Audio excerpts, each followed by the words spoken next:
नमस्कार प्रिय विद्यार्थियों, स्वागत है आप सभी का आपका फिर से अपनी क्लासेस इशू जीके ट्रिक में। आज हम लेकर आए हैं राजस्थान जीके का अति महत्वपूर्ण मॉडल पेपर जो कि आपके बीएसटीसी और पीटीटी एग्जाम में रामबाण साबित होगा, इसलिए आपको सेशन को अंत तक देखना है।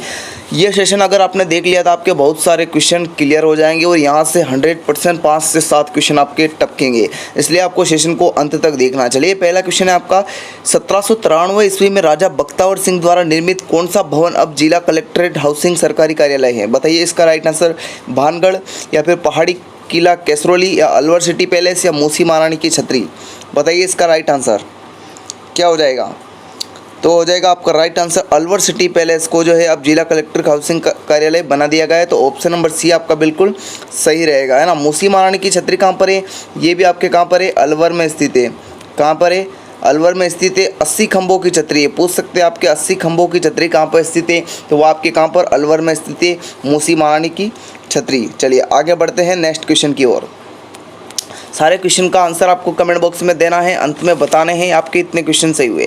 क्वेश्चन नंबर 2 है आपका, किस शहर के भील शासक को पराजित करने के बाद जगमाल सिंह ने स्वयं महारावल का ताज पहना था?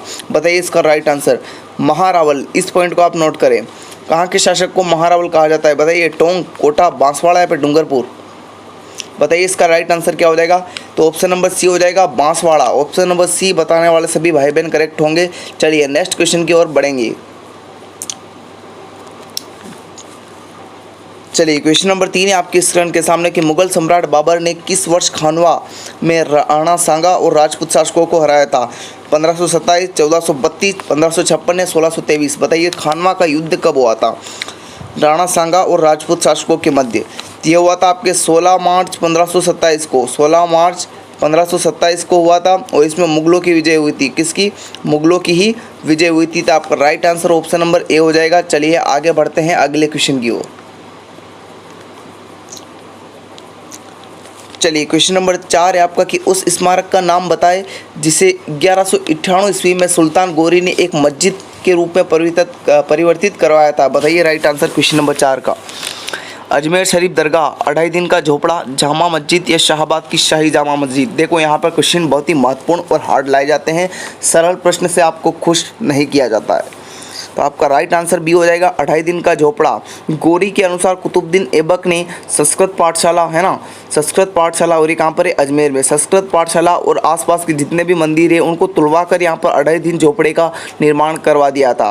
तो आपका right answer option number B हो जाएगा। चलिए आगे बढ़ते हैं अगले क्वेश्चन की ओर। समय बहुत कम है हमारे पास, इसलिए फास्ट भी चलना है, जानकारी भी बहुत रखनी है। निम्नलिखित में से किस राजवंश ने 7वीं से 16वीं शताब्दी तक चित्तौड़गढ़ किले पर शासन किया? बताइए इसका राइट आंसर। कछवाहा शासक, डोगरा, राणा या फिर सिसोदिया? बताइए 7वीं से 16वीं शताब्दी तक जो है चित्तौड़ पर किसने राज किया? तो वह सिसोदिया वंश ने किया। ऑप्शन नंबर आपके डी बिल्कुल करेक्ट रहेगा, है ना। जो भी भाई बहन डी कमेंट कर रहे हैं उनका बिल्कुल राइट है। चलिए आगे बढ़ते हैं नेक्स्ट क्वेश्चन की ओर। चलिए क्वेश्चन नंबर 6 आपका, धौलपुर के पास निम्नलिखित पर्यटन स्थलों में से किसे 1617 ईस्वी में राजकुमार शाहजहाँ के लिए शिकार स्थल शूटिंग लॉज के रूप में निर्मित करवाया गया था? मोस्ट इंपॉर्टेंट क्वेश्चन है, बताइए। आरएस में पूछा हुआ क्वेश्चन है, बताइए, और बीएसटीसी में भी पूछा हुआ था एक बार। बताइए पहाड़गंज, चश्माशाही, तालाबशाही या फिर हरबान? बताइए इसका राइट आंसर क्या हो जाएगा? तो वो हो जाएगा तालाबशाही, जो कि आपके धौलपुर में। ऑप्शन नंबर सी आपका बिल्कुल करेक्ट रहेगा। जो भी भाई बहन सी कमेंट कर रहे हैं उनका बिल्कुल करेक्ट है। चलिए आगे बढ़ते हैं नेक्स्ट क्वेश्चन की ओर।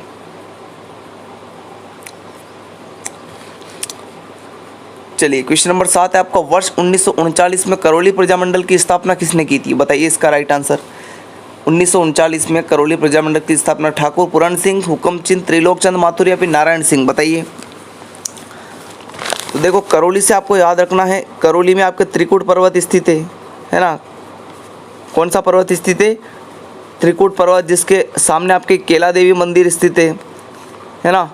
केला देवी मंदिर स्थित है। केला देवी मंदिर में आपके लांगुरिया गीत गाया जाता है। कौन सा? लांगुरिया गीत प्रसिद्ध है आपके करौली का, और लांगुरिया गीत ही गाया जाता है केला देवी की आराधना में, है ना। और त्रिकुट पर्वत और केला देवी के सामने ही आपके बोहरा भक्त की छतरी भी है ना। बोहरा भक्त की छतरी भी आपके कहाँ पर है, करौली में स्थित है ना। तो त्रिकुट से याद रखना है, त्रि से त्रिलोक चंद माथुर है ना। करौली प्रजामंडल की स्थापना किसने की, त्रिलोक चंद माथुर। तो ऑप्शन नंबर सी आपका बिल्कुल करेक्ट रहेगा और आपको ये जानकारी भी ध्यान में रखनी है। चलिए आगे बढ़ते हैं अगले क्वेश्चन की ओर। चलिए क्वेश्चन नंबर 8 का राइट आंसर बताइए कि राजस्थान के किस जिले में दिलवाड़ा जैन मंदिर स्थित है। भीलवाड़ा, हनुमानगढ़, सिरोही या फिर टोंक, बताइए इसका राइट आंसर। दिलवाड़ा जैन मंदिर ये 5 मंदिरों का एक बहुत बड़ा समूह है जो कि सिरोही में स्थित है। ऑप्शन नंबर सी आपका बिल्कुल करेक्ट रहेगा। चलिए आगे बढ़ते हैं। चलिए इसका राइट आंसर बताइए क्वेश्चन नंबर 9 का कि हरणी महादेव मंदिर में स्थित थे भीलवाड़ा, मतलब हरणी महादेव जो मंदिर है वो कहाँ स्थित है, भीलवाड़ा में, चूरू में, बांसवाड़ा या सीकर में, बताइए राइट आंसर। हरणी महादेव मंदिर जो है वह है आपके भीलवाड़ा में। ऑप्शन नंबर ए बताने वाले सभी भाई बहन करेक्ट होंगे। चलिए आगे बढ़ते हैं नेक्स्ट क्वेश्चन की ओर। क्वेश्चन नंबर 10 का राइट आंसर बताएंगे सभी भाई बहन कि संत पीपा जी का जन्म स्थान निम्न में से कौन सा है। गागरोन, कथरियासर, पीपासर या फिर बिलाड़ा, बताइए इसका राइट आंसर। राइट आंसर क्या हो जाएगा, तो आपका राइट आंसर हो जाएगा गागरोन, है ना। गागरोन कहाँ पर स्थित है, आपके झालावाड़ में स्थित है, जहाँ पर आपके जो है संत पीपा जी का जन्म हुआ था। गागरोन दुर्ग भी है और ये भी आपके कहाँ पर स्थित है, झालावाड़ में स्थित है, जो कि एक जल दुर्ग है। कौन सा दुर्ग है, जल दुर्ग है। जिस जल दुर्ग को आपके ओदक दुर्ग भी कहा जाता है। क्या, ओदक दुर्ग भी कहते हैं जल दुर्ग को, है ना। आहू और काली सिंध के तट पर स्थित है। आहू और काली सिंध नदियों के तट पर स्थित है आपके यह गागरोन दुर्ग। चलिए आगे बढ़ते हैं नेक्स्ट क्वेश्चन की ओर।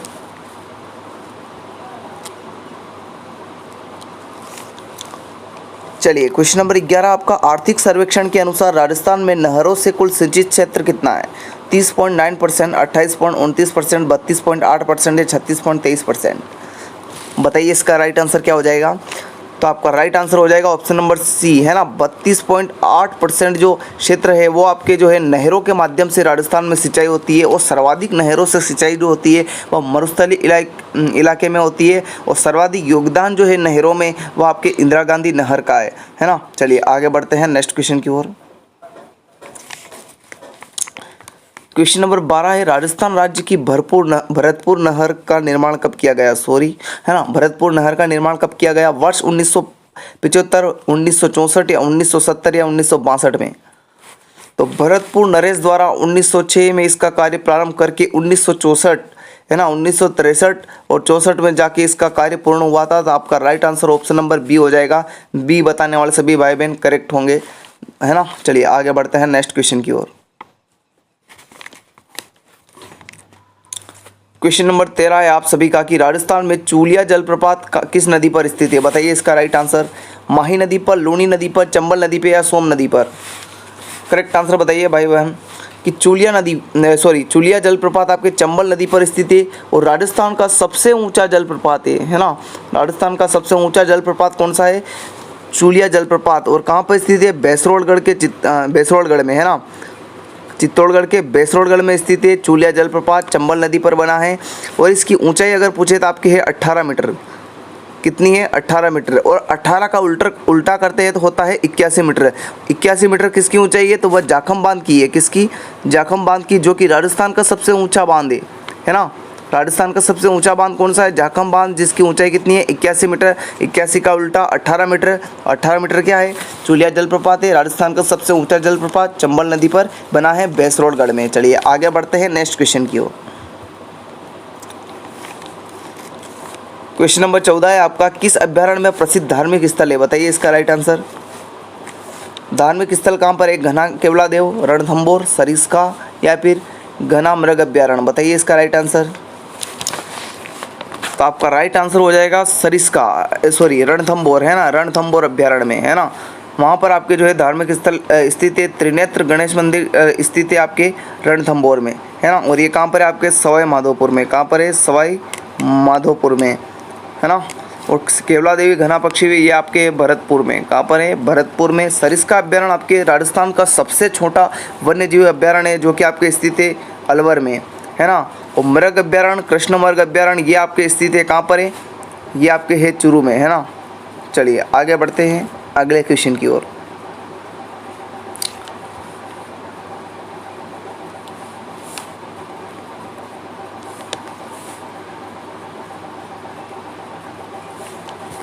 क्वेश्चन नंबर 15 है आप सभी का, सीता माता अभ्यारण्य स्थित है, बताइए डूंगरपुर में, बूंदी में, चित्तौड़गढ़ में या अलवर में। बताइए इसका राइट आंसर सीता माता वन्य जीव अभ्यारण्य। तो देखो ये स्थित है आपके चित्तौड़गढ़। इसका सर्वाधिक क्षेत्र आता है प्रतापगढ़ में। कहाँ पर है? प्रतापगढ़ में। लेकिन आपको ऑप्शन में चित्तौड़गढ़ भी डाल सकते हैं, तो आपको दोनों याद रखने हैं। प्रतापगढ़ और चित्तौड़गढ़ में थोड़ी सीमा लगती है, तो आपका right answer option number C हो जाएगा। ये यहाँ जो है उड़न गिलहरी के लिए प्रसिद्ध है ना, उड़न गिलहरी के लिए प्रसिद्ध है आपके चित्तौड़गढ़।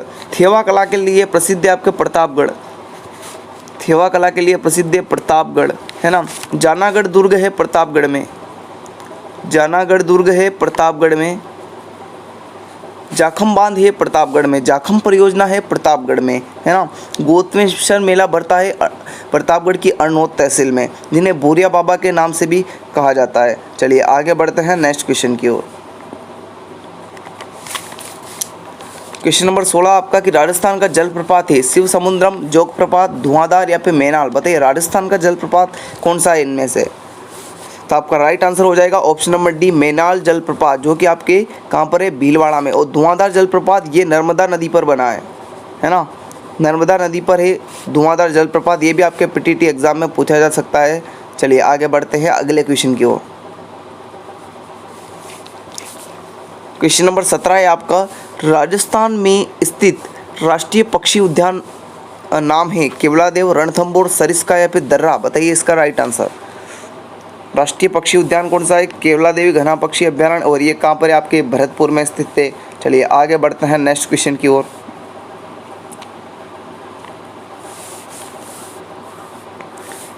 क्वेश्चन नंबर 18 है, निम्न में से कौन सा सही सुमेलित नहीं है?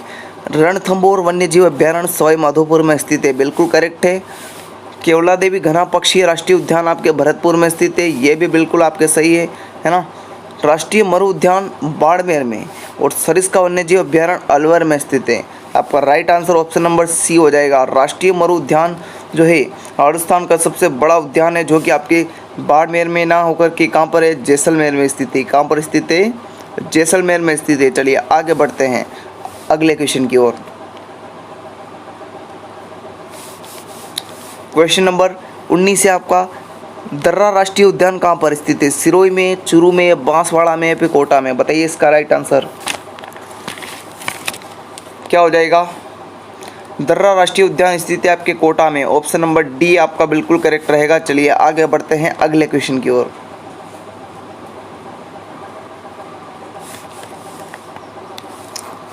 क्वेश्चन नंबर 20 का राइट आंसर बताइए, कि राजस्थान का एकमात्र अभ्यारण्य जहां उड़न गिलहरी देखी जा सकती है। यह प्रश्न पिछली बार अर्थात कुछ दिन पहले हमने बता दिया था। रामगढ़ विषधारी अभ्यारण्य, नाहरगढ़ अभ्यारण्य, सीता माता वन्यजीव अभ्यारण्य या वन विहार अभ्यारण्य। बताइए कहाँ पर पाई जाती है उड़न गिलहरी। ये स्थित है आपके बूंदी में, है ना। नाहरगढ़ अभ्यारण्य स्थित है आपके जयपुर में, है ना। वन विहार अभ्यारण्य आपके स्थित है धौलपुर में। लेकिन सीता माता वन्यजीव अभ्यारण्य प्रतापगढ़ में उड़न गिलहरी के लिए पूरे विश्व भर में प्रसिद्ध है। ऑप्शन नंबर सी आपका बिल्कुल सही रहेगा। जो भी भाई बहन सी कमेंट कर रहे हैं सीता माता वन्यजीव अभ्यारण्य, उनका बिल्कुल करेक्ट है। चलिए आगे बढ़ते हैं अगले क्वेश्चन की ओर। क्वेश्चन नंबर 21 है, राजस्थान का सबसे छोटा अभ्यारण्य निम्न में से माना जाता है? बसी, तालछापर, सज्जनगढ़ या जयसमंद। तो देखो सरिस्का अभी नया बना है, उससे पहले आपके सज्जनगढ़ अभ्यारण्य माना जाता था, है ना। सज्जनगढ़ अभ्यारण्य कहाँ पर स्थित है? आपके उदयपुर में स्थित है। कहाँ पर स्थित है? उदयपुर में स्थित है। सज्जनगढ़ दुर्ग भी है, ये कहाँ पर स्थित है? ये भी आपके उदयपुर में स्थित है। किस पहाड़ी पर बना है पूछ सकता है, तो ये आपके बांसदरा पहाड़ी पर बना है। किस पहाड़ी पर? बांसदरा पहाड़ी पर बना है। और इसका निर्माण किसने करवाया था? इसका निर्माण जो है वह सज्जन सिंह ने करवाया था। किसने करवाया था? सज्जन सिंह ने करवाया था उदयपुर में। चलिए आगे बढ़ते हैं अगले क्वेश्चन की ओर।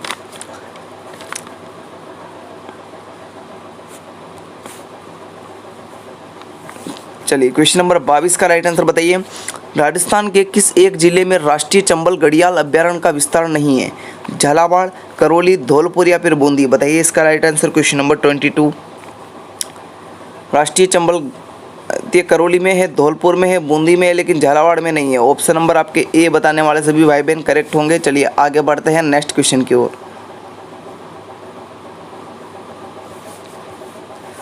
क्वेश्चन नंबर 23 आपका वर्ष 2011 की जनगणना के अनुसार पुरुष एवं महिला साक्षरता दर कितनी है? बताइए इनमें से करेक्ट आंसर क्या हो जाएगा? बताइए पुरुष साक्षरता दर कितनी है, महिला साक्षरता दर कितनी है? राइट आंसर हो जाएगा आपके ऑप्शन नंबर ए 79.2% आपके पुरुष साक्षरता दर थी और 52.1% आपके 2011 की जनगणना के अनुसार जो है साक्षरता दर थी। ऑप्शन नंबर आपके ए बिल्कुल करेक्ट रहेगा। चलिए आगे बढ़ते हैं अगले क्वेश्चन की ओर।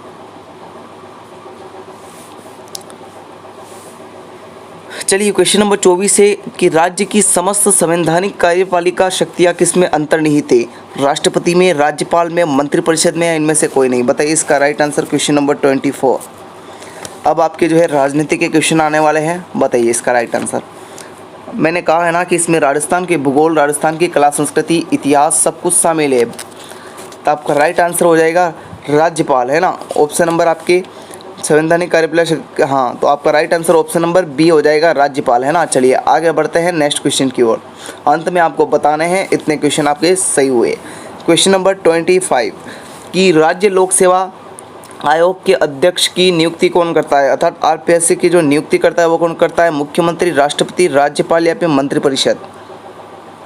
बताइए इसका राइट आंसर हो जाएगा ऑप्शन नंबर सी राज्यपाल। अनुच्छेद, है ना, अनुच्छेद 316 के तहत, है ना, अनुच्छेद 316 के तहत जो है वह राज्यपाल जो है आरपीएससी के अध्यक्ष की नियुक्ति करता है। लेकिन संवैधानिक में इसके सदस्यों की संख्या और इसकी योग्यता का कोई भी उल्लेख नहीं बताया गया है ना, इनके अध्यक्ष का। तो आपका right answer option number C हो जाएगा। नेक्स्ट क्वेश्चन की ओर बढ़ेंगे, अगले क्वेश्चन की ओर।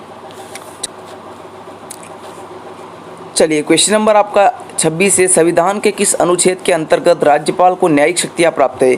अनुच्छेद 160, अनुच्छेद 161, अनुच्छेद 165 या अनुच्छेद 170? बताइए इसका राइट आंसर क्या हो जाएगा? ऑप्शन नंबर आपकी फर्स्ट सही हो जाएगा, है ना, 160। अगर हम बात करें 161 की, तो इसमें समाधान की शक्तियाँ बताई गई आपकी, है ना, समाधान की शक्तियाँ अनुच्छेद 161 में, है ना। अनुच्छेद 165 में आपके राज्यपाल द्वारा महाधिवक्ता की नियुक्ति जो है बता रखी है, किसमें? आपके अनुच्छेद 165 में, है ना। और महाधिवक्ता जो है राज्यपाल के प्रसाद पर्यंत कार्य करता है, महाधिवक्ता, है ना। और इसी के तहत जो है आपके जो है इसकी नियुक्ति की जाती है राज्यपाल द्वारा। अनुच्छेद 170 में आपके विधानसभा में इसमें बता रखा है कि विधानसभा जो होती है, विधानसभा में अधिकतम संख्या सदस्यों की 500 से अधिक नहीं होनी चाहिए और 60 से जो है कम नहीं होनी चाहिए। यह आपके अनुच्छेद 170 में बता रखा है। चलिए आगे बढ़ते हैं नेक्स्ट क्वेश्चन की ओर। क्वेश्चन नंबर 27 का राइट आंसर बताना है आपको। अनुच्छेद 164 निम्न में से किसकी व्याख्या करता है? राज्य राष्ट्रपति शासन, कार्यपालिका शक्ति, राज्यपाल द्वारा मुख्यमंत्री की नियुक्ति या विधायी शक्ति? क्वेश्चन नंबर 27 का राइट आंसर बताइए। अनुच्छेद 164, तो राज्यपाल द्वारा मुख्यमंत्री की नियुक्ति 164 के तहत बताई गई है। ऑप्शन नंबर आपके सी बिल्कुल सही रहेगा। चलिए आगे बढ़ते हैं अगले क्वेश्चन की ओर। क्वेश्चन नंबर 28 है, संविधान के किस अनुच्छेद के अंतर्गत राज्यपाल को अध्यादेश जारी करने की शक्ति है? क्वेश्चन नंबर 28 का राइट आंसर बताइए, क्या हो जाएगा आपका राइट आंसर? तो आपका राइट आंसर बताइए, राज्यपाल को अध्यादेश जारी करने की शक्ति किसमें बताई गई है? तो आपका करेक्ट आंसर हो जाएगा ऑप्शन नंबर फर्स्ट, अनुच्छेद 213। ऑप्शन नंबर ए बताने वाले सभी भाई बहन करेक्ट होंगे। चलिए आगे बढ़ते हैं नेक्स्ट क्वेश्चन की ओर, है ना।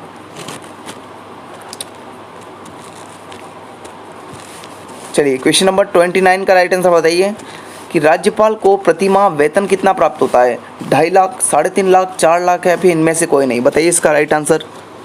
राज्यपाल को प्रतिमाह जो वेतन प्राप्त होता है वह होता है 3.5 लाख। ऑप्शन नंबर आपके बी बिल्कुल करेक्ट रहेगा। चलिए आगे बढ़ते हैं नेक्स्ट क्वेश्चन की ओर। बताइए क्वेश्चन नंबर 30 का राइट आंसर। मुख्य सचिव का दायित्व होता है मुख्यमंत्री को प्रशासनिक सहायता देना, विभागीय प्रशासन पर नियंत्रण, मंत्रिमंडल के निर्णयों की सही व सुगम अनुपालन सुनिश्चित करना है, इनमें से कोई नहीं? तो ये सभी जो है मुख्य सचिव के कार्य नहीं है। ऑप्शन नंबर आपके डी बिल्कुल करेक्ट रहेगा। चलिए आगे बढ़ते हैं नेक्स्ट क्वेश्चन की ओर। क्वेश्चन नंबर 31 है, राजस्थान राज्य शासन सचिवालय का प्रमुख कौन होता है? मुख्यमंत्री, विधानसभा अध्यक्ष, मुख्य सचिव, है ना। ऑप्शन नंबर आपके सी बिल्कुल करेक्ट रहेगा। चलिए आगे बढ़ते हैं नेक्स्ट क्वेश्चन की ओर। चलिए क्वेश्चन नंबर 32 है आपका कि पंचायती राज समिति का गठन कब हुआ था। बताइए इसका राइट आंसर। ये बहुत मोस्ट इंपॉर्टेंट क्वेश्चन है, ये पूछा हुआ है बार बार। तो वर्ष 1989 में है ना गठन हुआ। तो ऑप्शन नंबर फर्स्ट आपका बिल्कुल करेक्ट रहेगा। चलिए आगे बढ़ते हैं नेक्स्ट क्वेश्चन की ओर। चलिए क्वेश्चन नंबर 33 है आपका, एक प्रशासनिक मुख्य सचिव की सेवानिवृत्ति की आयु सीमा क्या होती है। 55 वर्ष, 50 वर्ष, 60 वर्ष या 65 वर्ष। तो वो होती है 60 वर्ष। आपका राइट आंसर ऑप्शन नंबर हो जाएगा सी, है ना। जो भी सी कमेंट कर रहा है उनका बिल्कुल राइट है। चलिए आगे बढ़ते हैं नेक्स्ट क्वेश्चन की ओर। क्वेश्चन नंबर 34 है कि राजस्थान राज्य शासन सचिवालय का एकीकृत रूप कब अस्तित्व में आया। वर्ष 1956, वर्ष 1949, वर्ष 1951 या वर्ष 1948। बताइए इसका राइट आंसर क्या हो जाएगा। तो ऑप्शन नंबर बी बताने वाले सभी भाई बहन करेक्ट होंगे, वर्ष 1949 में, है ना। ऑप्शन नंबर आपके बी बिल्कुल राइट रहेगा। चलिए आगे बढ़ते हैं नेक्स्ट क्वेश्चन की ओर। क्वेश्चन नंबर 35, निम्नलिखित में से कौन सा कथन सही नहीं है। राज्य मंत्रिपरिषद का अध्यक्ष मुख्यमंत्री होता है, राज्य में राज्यपाल को औपचारिक प्रधान बनाया गया है और मुख्यमंत्री को वास्तविक प्रधान। दोनों बिल्कुल करेक्ट है। संवैधानिक दृष्टि से मुख्यमंत्री की नियुक्ति संबंधित राज्य के राज्यपाल करते हैं, ये भी सही है। तो ये गलत होगा। मंत्रिपरिषद सामूहिक रूप से मुख्यमंत्री के प्रति उत्तरदायी होता है, ये बिल्कुल आपका गलत है। ए, बी और सी ऑप्शन आपके बिल्कुल करेक्ट है। चलिए आगे बढ़ते हैं नेक्स्ट क्वेश्चन की ओर।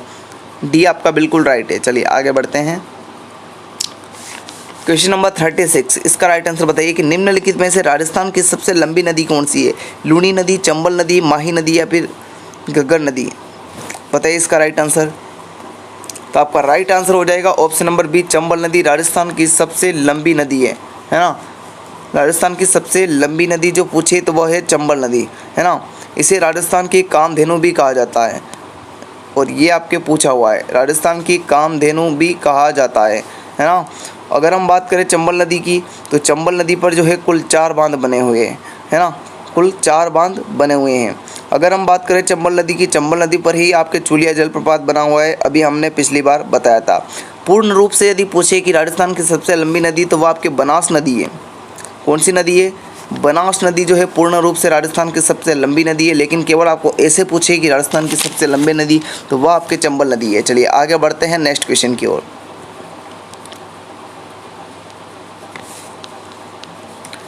क्वेश्चन नंबर 37, राजस्थान के किस क्षेत्र में बहुतायत में काली मिट्टी पाई जाती है। तो हाड़ौती क्षेत्र, थार क्षेत्र, पूर्वी मैदान या फिर जयपुर क्षेत्र। तो हाड़ौती क्षेत्र में नम भूमि पाई जाती है, क्योंकि वहाँ पर काली मिट्टी पाई जाती है सर्वाधिक मात्रा में। ऑप्शन नंबर आपके ए बिल्कुल सही रहेगा। चलिए आगे बढ़ते हैं अगले क्वेश्चन की ओर। क्वेश्चन नंबर 38 है आपका कि निम्नलिखित में से किस शहर में राजस्थान का केंद्रीय शुष्क क्षेत्र अनुसंधान संस्थान अर्थात काजरी स्थित है। बीकानेर में, जोधपुर में, जैसलमेर में या फिर जयपुर में। बताइए इसका राइट आंसर। तो आपका राइट आंसर हो जाएगा, ये स्थित है काजरी आपके जोधपुर में, और आफरी नामक संस्थान वो भी आपके जोधपुर में स्थित है। 1959 में इनकी स्थापना की गई थी। ऑप्शन नंबर आपके बी बिल्कुल राइट रहेगा। चलिए आगे बढ़ते हैं नेक्स्ट क्वेश्चन की ओर। क्वेश्चन नंबर 39, मेवात नस्ल के गोवंश भैंस व बकरी राजस्थान के किन जिलों में पाए जाते हैं। मेवात नस्ल, आपको पता है मेवात क्षेत्र कौन सा है, तो वहीं पर मेवाती नस्ल पाई जाएगी। बताइए राइट आंसर क्या हो जाएगा। बूंदी, कोटा, बारा, डूंगरपुर, बांसवाड़ा, प्रतापगढ़, अलवर, भरतपुर, धौलपुर या अजमेर, टोंक, भीलवाड़ा। बताइए। तो आपका right answer option number C हो जाएगा। अलवर, भरतपुर और धौलपुर में आपके मेवाती नस्ल पाई जाती है। ऑप्शन नंबर सी आपका बिल्कुल सही रहेगा। चलिए आगे बढ़ते हैं नेक्स्ट क्वेश्चन की ओर। चलिए क्वेश्चन नंबर 40 है आपका कि राजस्थान के निम्नलिखित में से किस लोक नृत्य को यूनेस्को का द्वारा विरासत सूची में सूचीबद्ध किया गया। भवई नृत्य, तेरह ताली नृत्य, घूमर नृत्य या फिर कालबेलिया नृत्य। बताइए इसका राइट आंसर क्वेश्चन नंबर 40 का। तो आपका राइट आंसर हो जाएगा ऑप्शन नंबर डी, कालबेलिया नृत्य, है ना। कालबेलिया नृत्य आपके प्रसिद्ध है शेखावटी का। कहाँ का प्रसिद्ध है। शेखावटी का प्रसिद्ध है कालबेलिया नृत्य। पैटर्न बनाने की कला के लिए प्रसिद्ध है। पैटर्न बनाने की कला के लिए प्रसिद्ध कौन सा नृत्य है पूछ ले तो कालबेलिया नृत्य, है ना। कालबेलिया नृत्य की प्रमुख नृत्यांगना कौन है, तो गुलाबोबाई। कौन है, गुलाबोबाई, है ना। ये एक आपके व्यावसायिक नृत्य है। कौन सा, व्यावसायिक नृत्य है। कौन सा, व्यावसायिक नृत्य है और शेखावटी का प्रसिद्ध है। ऑप्शन नंबर डी आपका बिल्कुल राइट रहेगा। चलिए आगे बढ़ते हैं नेक्स्ट क्वेश्चन की ओर। क्वेश्चन नंबर 41, चंपाकली आभूषण शरीर के किस अंग में पहना जाता है? गर्दन, सिर, माथा, कान। बताइए कहाँ पर पहना जाता है? गर्दन में, सिर में, माथे में या कान में? तो चंपाकली आभूषण पहना जाता है आपके गर्दन में। इसके अलावा तिमणिया आभूषण भी आपके कहाँ पे पहना जाता है? गले में। गौरबंद आभूषण कहाँ पे पहना जाता है? गले में। लेकिन ये आपके ऊंट का आभूषण है ना। चलिए आगे बढ़ते हैं नेक्स्ट क्वेश्चन की ओर। क्वेश्चन नंबर 42 है ना कि कथोड़ी जनजाति 7.5 फीट लंबा बांस का बना वाद्य यंत्र जिसे मृत्यु के समय बजाया जाता है। कथोड़ी जनजाति, बताइए इसका राइट आंसर। कत्था बनाने के लिए प्रसिद्ध है यह जनजाति और उदयपुर के आसपास क्षेत्र में निवास करती हैं। बताइए कौन सा वाद्य यंत्र है वो जिसे मृत्यु के समय बजाती है यह जनजाति? पावरी, तारणी, घोरिया या फिर थालीसर?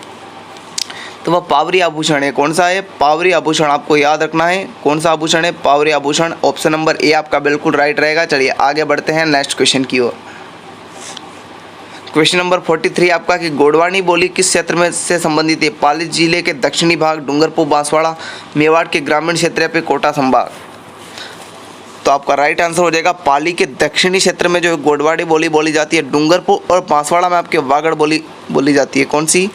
वागड़ बोली बोली जाती है। चलिए आगे बढ़ते हैं नेक्स्ट क्वेश्चन की ओर। चलिए क्वेश्चन नंबर 44 है भराड़ी लोक चित्रांकन की परंपरा किस जनजाति से अधिक प्रचलित है? मीणा, गरासिया, सहरिया या फिर भील? तो भराड़ी एक प्रकार का लोक चित्र है जिस जो आपके भील जाति में की ये परंपरा है। तो ऑप्शन नंबर डी आपका बिल्कुल सही रहेगा, है ना। इसे ये लोक देवती मानकर विवाह का जो अवसर है वो पूरा किया जाता है इनके द्वारा। Option number D is the right answer. Next question.